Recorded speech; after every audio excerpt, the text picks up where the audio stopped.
ये प्रश्न भारतीय राष्ट्रपति की संवैधानिक स्थिति और वास्तविक शक्ति के संबंध में एक महत्वपूर्ण और विवादास्पद मुद्दा है। संवैधानिक स्थिति और रबर स्टैंप तर्क।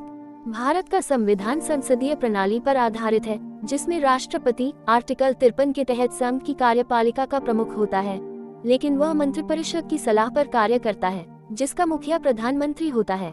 आर्टिकल 74 के तहत नामात्र का प्रमुख राष्ट्रपति को राज्य का प्रमुख कहा जाता है, जबकि प्रधानमंत्री सरकार का प्रमुख होते हैं। मंत्रिपरिषद की सलाह। 42वें संशोधन 1976 ने राष्ट्रपति को मंत्रिपरिषद की सलाह मानने के लिए बाध्य कर दिया था।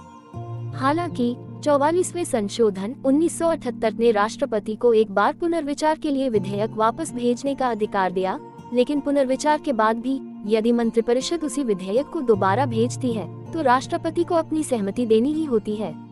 वास्तविक शक्ति का अभाव। कार्यपालिका के सभी निर्णय राष्ट्रपति के नाम पर लिए जाते हैं, लेकिन वास्तविक शक्ति प्रधानमंत्री और मंत्रिपरिषद के पास होती है, जो लोकसभा के प्रति जवाबदेह होती है। इन प्रावधानों के कारण कुछ राजनीतिक विशेषज्ञ राष्ट्रपति को केवल एक रबर स्टैंप मानते हैं, यानी एक ऐसी मुहर जो बिना विचार किए हर दस्तावेज पर औपचारिक रूप से मुहर लगा देती है। वास्तविक शक्तियां और विवेकाधीन भूमिका। रबर स्टैंप का खंडन। हालांकि राष्ट्रपति के पास कई महत्वपूर्ण वास्तविक शक्तियां और विवेकाधीन अधिकार हैं, जो उन्हें केवल एक औपचारिक पद से कहीं अधिक बनाते हैं। वीटो शक्तियां। Veto powers. पूर्ण वीटो, एब्सोल्यूट वीटो। राष्ट्रपति किसी विधेयक पर अपनी सहमति सुरक्षित रख सकता है, जिससे वह कानून नहीं बन पाता। निलंबनकारी वीटो, सस्पेंसिव वीटो। विधेयक को संसद के पास पुनर्विचार के लिए वापस भेजना संविधान संशोधन विधेयक और धन विधेयक पर लागू नहीं होता है। जेबी वीटो, पॉकेट वीटो।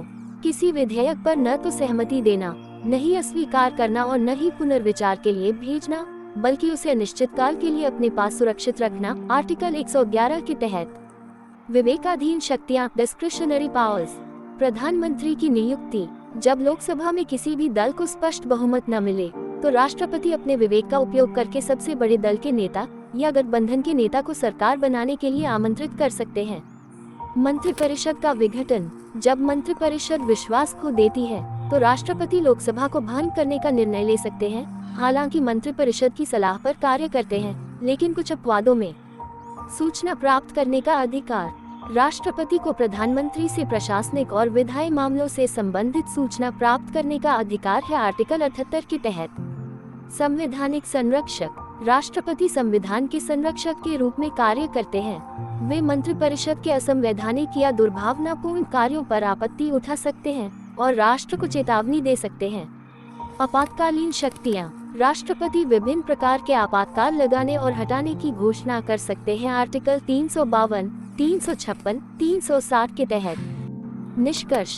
राष्ट्रपति की भूमिका का वर्णन करने के लिए रबर स्टैंप की उपाधि अतिशयोक्तिपूर्ण है।